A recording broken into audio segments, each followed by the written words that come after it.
திருவள்ளூர் மாவட்டம் சோழவரம் அருகே 1 மாத ஆண் குழந்தையை கிணற்றில் வீசி கொலை செய்துவிட்டு காணாமல் போனதாக நாடகமாடிய தாய் கைது செய்யப்பட்டார்.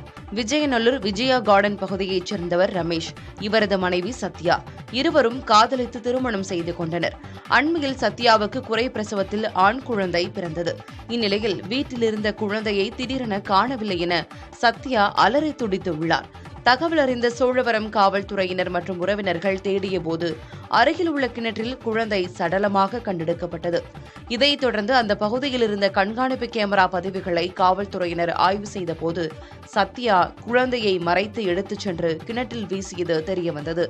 இதையடுத்து சத்யாவிடம் காவல்துறையினர் மேற்கொண்ட தீவிர விசாரணையில் குறை பிரசவத்தில் குறைந்த எடையில் குழந்தை பிறந்ததால் எதிர்காலத்தில் உடல் ஊனம் ஏற்படலாம் என்ற அச்சத்திலும் தன்னை விட குழந்தையிடம் ரமேஷ் பாசத்தை காட்ட தொடங்கியதாலும் கிணற்றில் வீசி கொலை செய்தது தெரியவந்தது. இதனையடுத்து சத்யாவை காவல்துறையினர் கைது செய்தனர்.